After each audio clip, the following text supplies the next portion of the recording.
വിശദമായ വാർത്തകളിലേക്ക്. പട്യാല ഹൗസ് കോടതിയിൽ ബി.ജെ.പി. അഭിഭാഷകർ നടത്തിയ ആക്രമണത്തിൽ സുപ്രീം കോടതിയും ബാർ കൗൺസിൽ ഓഫ് ഇന്ത്യയും ആശങ്ക രേഖപ്പെടുത്തി. അഭിഭാഷകർ മാന്യത പുലർത്തണമെന്ന് സുപ്രീം കോടതി അഭിപ്രായപ്പെട്ടു. ഇന്നലെ പട്യാല കോടതിയിൽ സുപ്രീം കോടതി നിയോഗിച്ച 5 അംഗ അഭിഭാഷക സംഘം 2 മണിക്ക് റിപ്പോർട്ട് നൽകും. അക്രമത്തെക്കുറിച്ച് അന്വേഷണം നടത്തുമെന്ന് ബാർ കൗൺസിൽ ഓഫ് ഇന്ത്യ അറിയിച്ചു. അതേസമയം അക്രമത്തിന് നേതൃത്വം നൽകിയ ബി.ജെ.പി. എം.എൽ.എ. ഒ.പി. ശർമ്മയെ പോലീസ് ചോദ്യം ചെയ്തു. വിവരങ്ങളുമായി സന്തോഷ് സർലിംഗ് ചേരുന്നു. സന്തോഷ്, പറയും. രാജ്, ഇന്ന് രാവിലെ 10 മണിയോടുകൂടി കോടതി ചേർന്നപ്പോഴാണ് ഒരു അഭിഭാഷകൻ കനഹയുടെ ജാമ്യ ഹർജി എതിർക്കില്ല എന്ന പോലീസ് കമ്മീഷന്റെ പ്രസ്താവന സുപ്രീം കോടതിയുടെ ശ്രദ്ധയിൽപ്പെടുത്തിയത്. ഇത് കേട്ട സുപ്രീം കോടതി സംഭവത്തിൽ ചില പരാമർശങ്ങൾ നടത്തി. അഭിഭാഷകർ ചില മിതത്വമൊക്കെ പാലിക്കണമായിരുന്നു. ഈ വിഷയത്തിൽ സുപ്രീം കോടതിക്ക് വളരെയേറെ ആശങ്കയുണ്ട്. പ്രശ്നത്തിൽ അനവസരത്തിൽ അഭിപ്രായങ്ങളും പ്രവർത്തനങ്ങളും ഒക്കെ നടത്തി കാര്യങ്ങൾ വഷളാക്കരുത് എന്നും സുപ്രീം കോടതി പറയുകയുണ്ടായി. ഉച്ചയ്ക്ക് 2 മണിയോടുകൂടി സുപ്രീം കോടതി കേസ് പരിഗണിക്കുന്നുണ്ട്. കാരണം ഇന്നലെ ജസ്റ്റിസ് ചെലമേശ്വറിന്റെ ബെഞ്ച് പട്യാല ഹൗസ് കോടതിയുടെ ആക്രമണത്തെ തുടർന്ന് അടിയന്തരമായി 5 അംഗ മുതിർന്ന അഭിഭാഷക സംഘത്തെ നിയോഗിച്ചിരുന്നു. ഈ കമ്മീഷൻ ഇന്നലെ 4 മണിയോടുകൂടി സുപ്രീം കോടതിക്ക് മുമ്പിലെത്തി കാര്യങ്ങൾ വിശദീകരിച്ചു. അവരോട് രേഖാമൂലം എഴുതി നൽകാൻ പറഞ്ഞു. അവർ 2 മണിയോടുകൂടി എഴുതി നൽകും. അപ്പോൾ കേസ് പരിഗണിക്കും. ഇതിനിടയിൽ ബി.ജെ.പി. എം.എൽ.എ. അന്ന് അക്രമത്തിന് നേതൃത്വം നൽകിയ ഒ.പി. ശർമ്മ ഇന്ന് ഇപ്പോൾ തിലക്മാർഗ് പോലീസ് സ്റ്റേഷനിൽ ഹാജരായിട്ടുണ്ട്. അയാളെ അവിടെ പോലീസ് ചോദ്യം ചെയ്യുകയാണ്. 2 കേസുകൾ കൂടി പോലീസ് ഇതുമായി ബന്ധപ്പെട്ട് എഫ്ഐആർ രജിസ്റ്റർ ചെയ്തിട്ടുണ്ട്. സന്തോഷ് സർലിംഗാണ് വിവരങ്ങൾ പങ്കുവച്ചത്. ജെ.എൻ.യു. വിഷയത്തിൽ വിദ്യാർത്ഥികൾക്ക് പിന്തുണയുമായി രാജ്യവ്യാപകമായി പ്രകടനങ്ങൾ. രാജ്യത്തെ വിവിധ സർവകലാശാലകളിൽ വിദ്യാർത്ഥികൾ പഠിപ്പ് മുടക്കി പ്രതിഷേധിച്ചു. പട്യാല കോടതി ആക്രമണവും ജെ.എൻ.യു. വിഷയവും ചൂണ്ടിക്കാട്ടി കോൺഗ്രസ് ഉപാധ്യക്ഷൻ രാഹുൽ ഗാന്ധി രാഷ്ട്രപതിയെ കണ്ടു. പ്രശ്നത്തിൽ രാഷ്ട്രപതി ഇടപെടണമെന്ന് രാഹുൽ ഗാന്ധി ആവശ്യപ്പെട്ടു. അല്പസമയത്തിനകം ജെ.എൻ.യുവിലെ വിദ്യാർത്ഥികളും അധ്യാപകരും പ്രകടനം നടത്തും. പോലീസ് അനുമതി നിഷേധിച്ചിട്ടുണ്ട്. വിവരങ്ങളുമായി മനു ശങ്കർ ചേരുന്നു. മനു.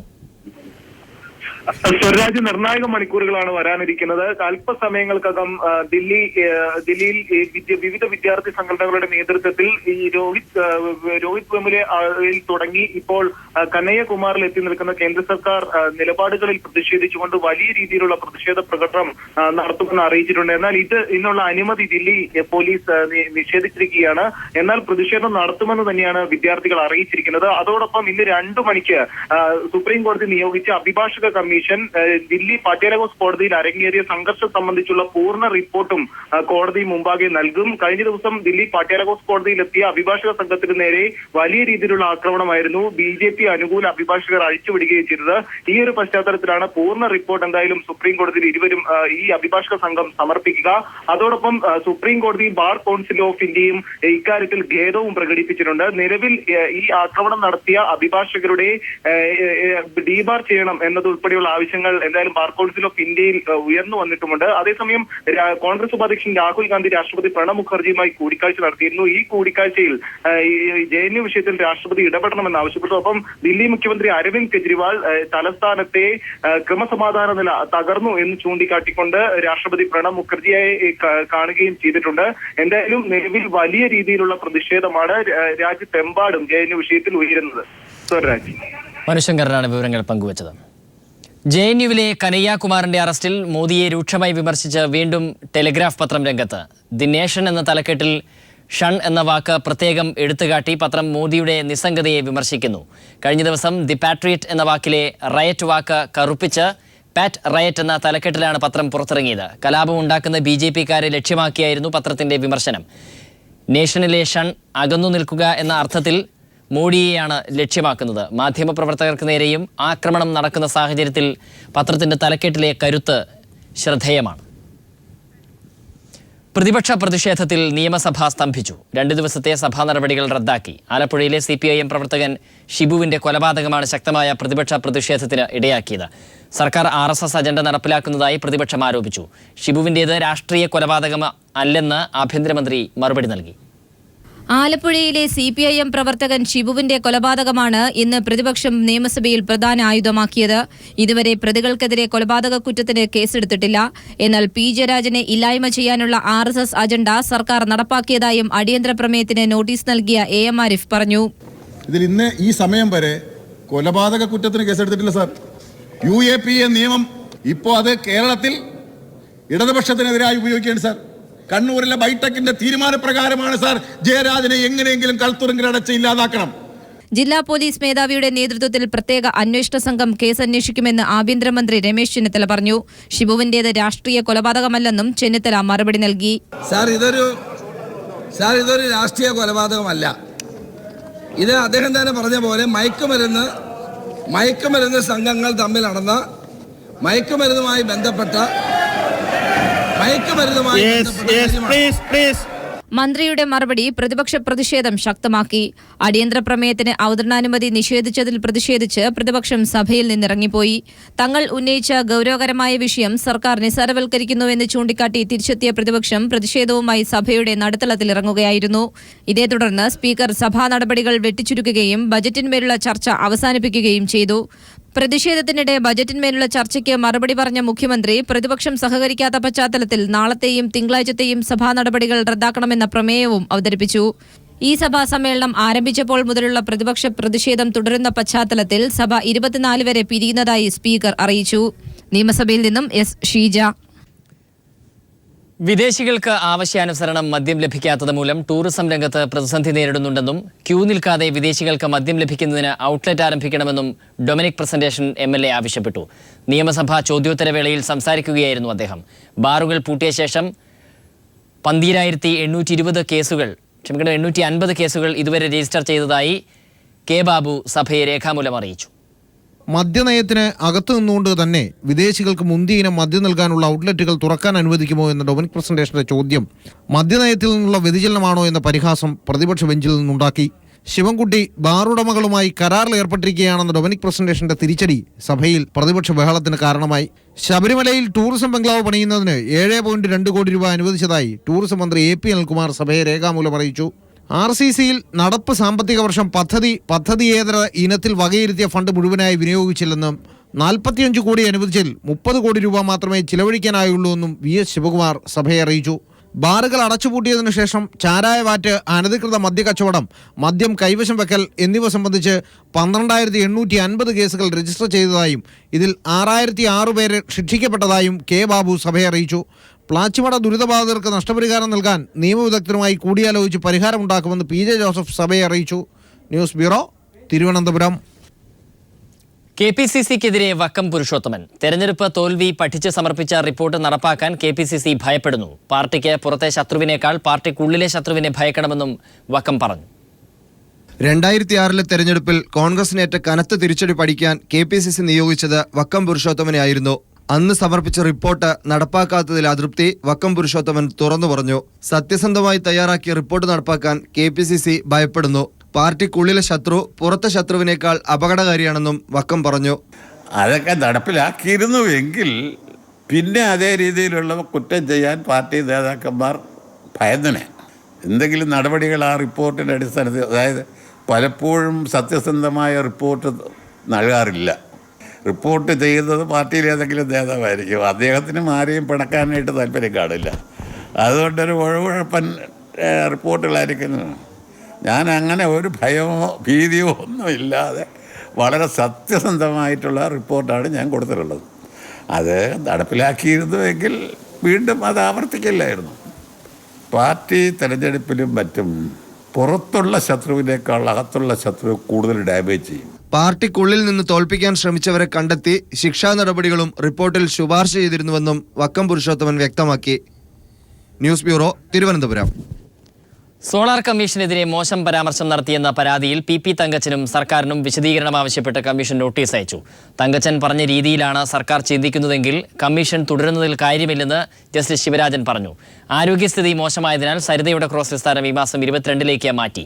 ഖേദം പ്രകടിപ്പിച്ചുള്ള ഷിബു ബേബി ജോണിന്റെ സത്യവാങ്മൂലം കമ്മീഷൻ അംഗീകരിച്ചു. UDF കൺവീനർ PP തങ്കച്ചൻ കമ്മീഷനെതിരെ ആക്ഷേപകരമായ പരാമർശം നടത്തിയെന്ന ഓൾ ഇന്ത്യ ലോയേഴ്സ് യൂണിയൻ ഉൾപ്പെടെയുള്ളവരുടെ പരാതിയെ തുടർന്നാണ് തങ്കച്ചനും സർക്കാരിനും നോട്ടീസ് അയക്കാൻ കമ്മീഷൻ ഉത്തരവായത്. കമ്മീഷൻ മുൻവിധിയോടെ പ്രവർത്തിക്കുന്നുവെന്നതടക്കമുള്ള പരാമർശങ്ങളാണ് ജസ്റ്റിസ് ശിവരാജൻ പരിശോധിച്ചത്. UDF കൺവീനർ പറഞ്ഞ രീതിയിലാണ് സർക്കാരും ചിന്തിക്കുന്നതെങ്കിൽ കമ്മീഷൻ തുടരുന്നതിൽ കാര്യമില്ലെന്ന് ജസ്റ്റിസ് ശിവരാജൻ ചൂണ്ടിക്കാട്ടി. തുടർന്നാണ് സർക്കാരിനോടും തങ്കച്ചനോടും വിശദീകരണം ആവശ്യപ്പെട്ട് നോട്ടീസ് അയക്കാൻ കമ്മീഷൻ ഉത്തരവിട്ടത്.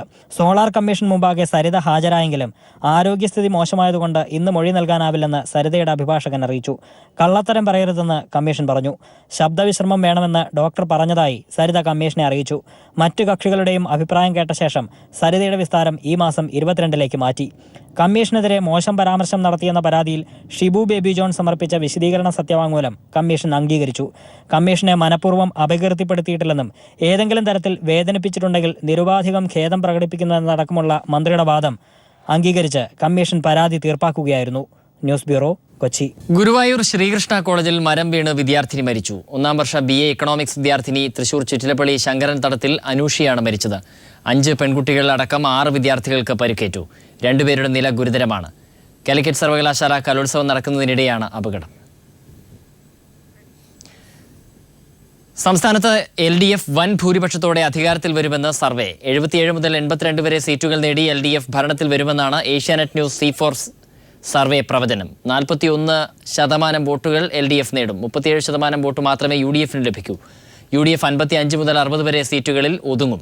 57% പേർ സോളാർ കേസിൽ മുഖ്യമന്ത്രിക്ക് പങ്കുണ്ടെന്ന് വിശ്വസിക്കുന്നു. സരിതയുടെ ആരോപണങ്ങൾ തിരിച്ചടിയാകുമെന്ന് 76% പേരും കരുതുന്നു. സോളാർ റിപ്പോർട്ട് UDFന് പ്രതികൂലമാകുമെന്ന് 73% പേരും, അഴിമതി പ്രധാന പ്രശ്നമെന്ന് 51% പേരും, UDFലെ തർക്കം തിരിച്ചടിയാകുമെന്ന് 68% പേരും അഭിപ്രായപ്പെടുന്നു. ദളിത് വിഭാഗത്തിൽ 63%, ഈഴവ 51%, നായർ 41%, മുസ്ലിം 43%, ക്രിസ്ത്യൻ 30% വോട്ടും LDFന് ലഭിക്കും. ചില സീറ്റുകളിൽ BJP ജയിച്ചേക്കുമെന്നും സർവേ പ്രവചിക്കുന്നുണ്ട്. CPIM കേന്ദ്ര കമ്മിറ്റി യോഗം ഇന്നും ദില്ലിയിൽ തുടരും. നിലവിലെ ദേശീയ രാഷ്ട്രീയ സ്ഥിതിഗതികൾ യോഗം വിലയിരുത്തും. JNU വിദ്യാർത്ഥികൾക്ക് നേരെയുള്ള RSS വേട്ടയാടലും ഭരണ പിന്തുണയോടെ രാജ്യത്ത് BJP നടത്തുന്ന വർഗീയ ധ്രുവീകരണവും കേന്ദ്ര കമ്മിറ്റിയിൽ ചർച്ചയാവും. അടുത്തുവരുന്ന കേരളം, പശ്ചിമ ബംഗാൾ സംസ്ഥാനങ്ങളിലെ തെരഞ്ഞെടുപ്പ് ഒരുക്കങ്ങളും കേന്ദ്ര കമ്മിറ്റി യോഗത്തിൽ വിലയിരുത്തും.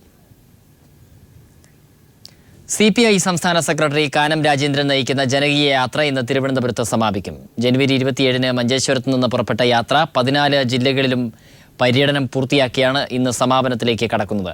സമാപനം പൊതുസമ്മേളനം CPI ദേശീയ സെക്രട്ടറി D. രാജ MP ഉദ്ഘാടനം ചെയ്യും.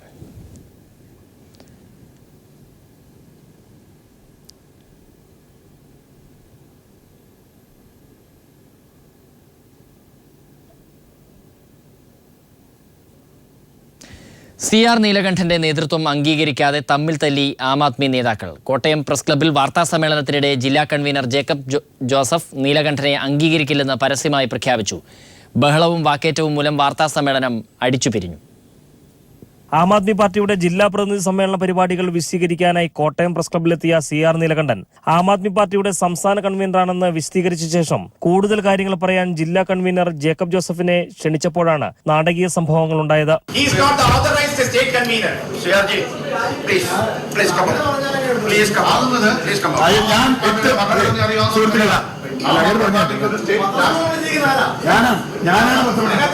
സാറ ജോസഫിന്റെ നേതൃത്വം അംഗീകരിക്കുന്ന ജേക്കബ് ജോസഫ് CR നീലകണ്ഠന്റെ നേതൃത്വം അംഗീകരിക്കില്ലെന്ന് വാർത്താ സമ്മേളനത്തിൽ പരസ്യമായി പറഞ്ഞതോടെ വാക്കേറ്റവും ബഹളവുമായി.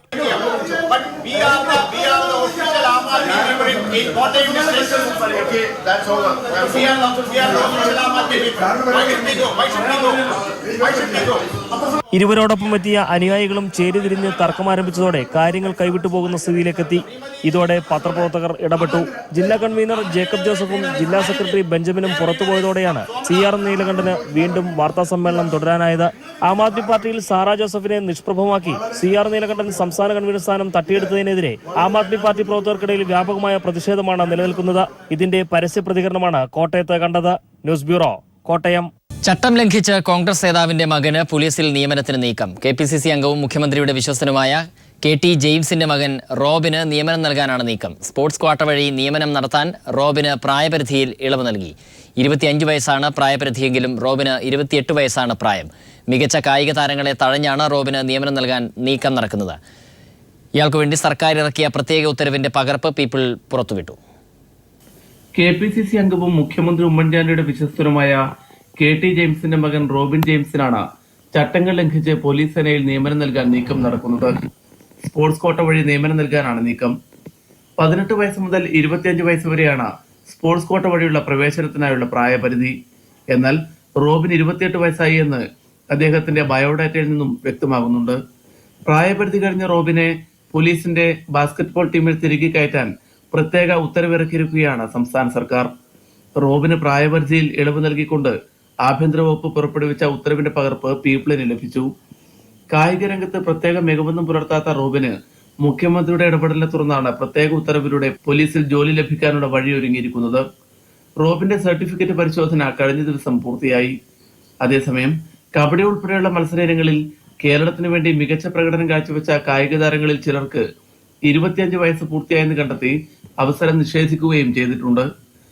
അർഹരായവരെ തടഞ്ഞ് അനർഹരായവരെ രാഷ്ട്രീയ സ്വാധീനം വഴി ജോലിയിൽ പ്രവേശിപ്പിക്കുന്നതിനെതിരെ കായിക താരങ്ങൾക്കിടയിൽ പ്രതിഷേധം ഉയർന്നിട്ടുണ്ട്. PV കുട്ടൻ, കോഴിക്കോട്.